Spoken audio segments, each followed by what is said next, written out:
चलो आ जाओ।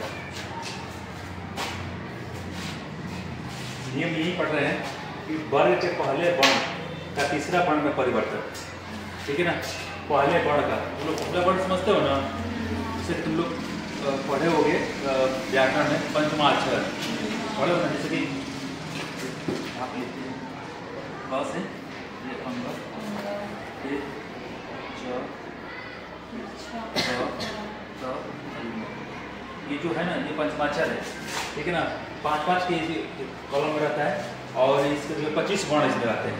तो पंचमाक्षर में जो है वर्ण के पहले वर्ण का तीसरा वर्ण में परिवर्तन, ठीक है, यही हमको पढ़ना। आगे यारा लोगों के बारे में बताएंगे। यारा लोगों का भी नियम इसमें लगता है जो आगे हम लिखवाए हैं। यहाँ पे देखिए यारा लोग और यह, बट यहाँ पे थोड़ा सा देखिए वर्ण के पहले वर्ण का तीसरा वर्ण में परिवर्तन। यदि वर्ण के पहले वर्ण है ना, पहले वर्ण क च ट त फ जो मैं वहाँ लिखा था, ठीक है, ये वर्ण पंचमाक्षर वर्ण हो गए।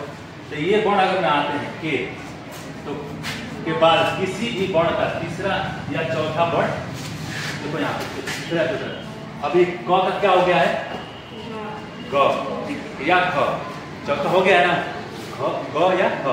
फिर यहाँ पे च का ज छ, फिर ट का ढ, ठीक है, और त का द ध, प का गौरी फ, तीसरा या चौथा वर्ण हो जाता है।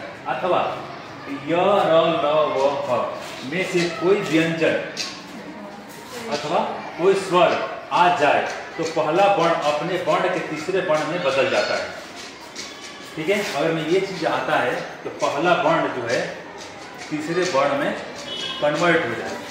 जैसे मैं यहाँ देख सकते हो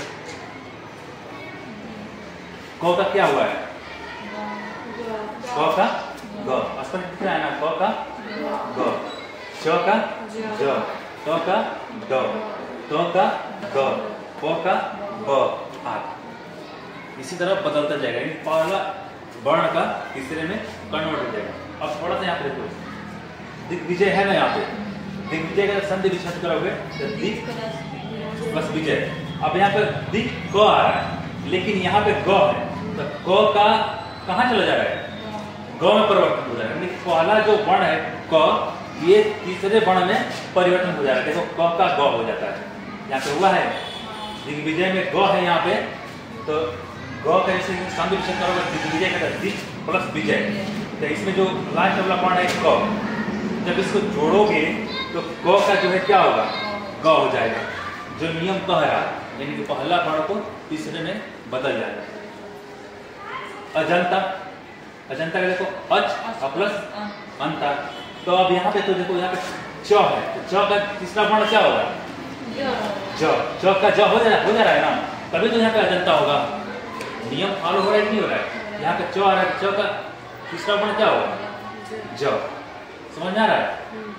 उसको से सटाना है ना, तो यहाँ पे सट प्लस आना, तो यहाँ पे ट का क्या हो जाएगा, ड हो जाएगा, तभी तो यहाँ पे ड आएगा। समझ आ रहा है। ठीक, तद्भव तत् प्लस भव, तो यहाँ पे त आ रहा है, तो त का जो है तीसरा वर्ण क्या होगा, द, तभी तत्भव होगा। समझ आ रहा है ना। पहला वर्ण का तो ये शब्द का जो लास्ट वाला वर्ण है इसी को हम संधि विच्छेद में देखते हैं। स्वर की संधि पढ़े थे आप लोग, तो स्वर संधि के 5 भेद होते थे, 5 भेद में भी हम लोग वही देखे थे ताकि पहला शब्द का लास्ट वाला वर्ण और दूसरे शब्द के पहला वाला वर्ण को हम लोग संधि में मिलाते थे। तो ये लास्ट वाला जो वर्ण है त, तो का तीसरा क्या होगा, द, क्योंकि यहाँ पर स्पष्ट लिखा है कि तो पहला वर्ण अपने वर्ण के तीसरे वर्ण में बदल जाता है, बदल रहा है। यहाँ पे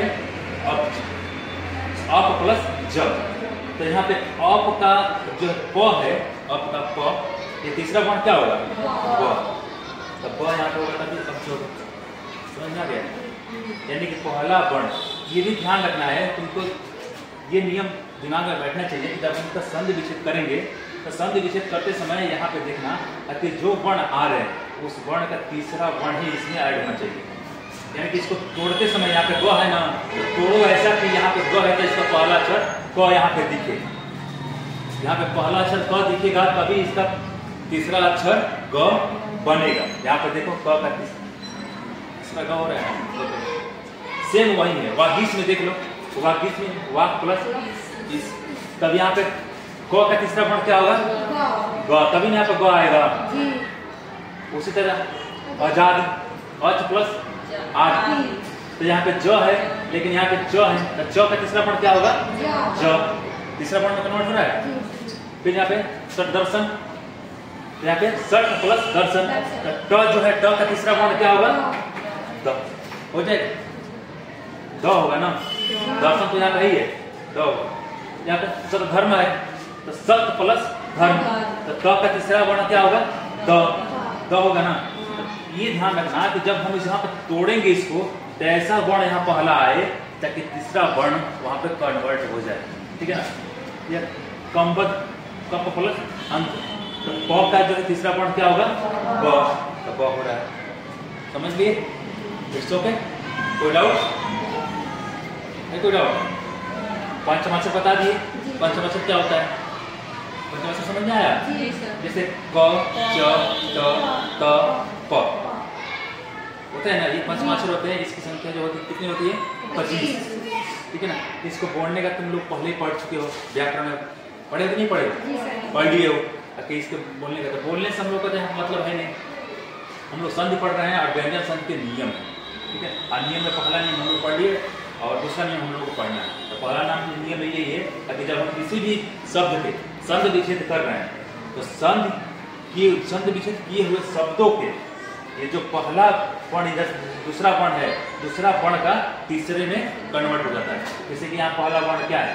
क, तो पहला वर्ण क्या लिखा है? तो पहला वर्ण का तीसरे में बदल जाता है। तो यहाँ पे क का ग होगा, तभी जाके यहाँ पे तो संधि विच्छेद तोड़ने नहीं आएगा तो यहाँ से तुम पकड़ लोगे। तुम देखो कि यहाँ पे एक ग दिख रहा है ना, तो इसको संधि विच्छेद ऐसा करें कि इसका पहला वर्ण यहाँ पे आए, तभी तो तीसरा वर्ण बनेगा। तो यहाँ ग है तो ग का पहला वर्ण क्या होगा? ग का तीन पीछे आओगे तो क्या होगा? क, तभी यहाँ पर दिग होगा ना, प्लस विजय। समझ गए? कोई डाउट? अब ऐसा जो आप लोगों के सामने उदाहरण देखने को मिलेगा तो तुम बेहिचक समझ जाना कि ये व्यंजन संधि है, क्योंकि पहला वर्ण जो है तीसरे में कन्वर्ट हो जाता है। और संधि विच्छेद करते समय भी ये भी ध्यान देना कि जब पूछ देगा, एग्जाम में अधिकतर पूछता है, जैसे दिग्विजय दे दिया, इसका बोल दिया संधि विच्छेद क्या होगा, तो कभी कभी ये सेम ऐसे तोड़ के दे देता है और उसमें से एक ऑप्शन जो रहेगा जो क का तीसरा वर्ण ग बनेगा, तो वही आपका ऑप्शन सही होगा, ठीक है ना। ऐसा नहीं कि सीधा सीधा तोड़ दिया तुम लोग जोड़ दोगे कि नहीं यही दिग्विजय हो। स्वर संधि की तरह इसका नियम नहीं है, उसमें व्यंजन स्वर से स्वर मिलते थे, ठीक है ना। अब इसमें जो है व्यंजन संधि है, व्यंजन संधि में स्वर भी मिलता है, व्यंजन भी मिलता है। स्वर व्यंजन मिलते हैं, कभी कभी व्यंजन व्यंजन मिलते हैं, कभी कभी व्यंजन और स्वर भी मिलते हैं। यानी कि व्यंजन स्वर, स्वर व्यंजन और व्यंजन व्यंजन, ये नियम हम कल पढ़ा था, ठीक है ना। पढ़ते नहीं पढ़ते? समझ आ गया? कोई चीज कुछ पूछना है बताओ? नहीं पूछना है, ठीक है, अच्छी बात है, समझ में आ गया। जब एग्जाम आएगा तो एग्जाम होने वाला है ना आप लोग, और एग्जाम में जब आएगा संधि और वहाँ गलत होगा तब हम पूछेंगे, ठीक है ना, वहाँ हम पूछेंगे। तो फिर ये जो नियम है ना इसको दिमाग में बैठाइए, ठीक है।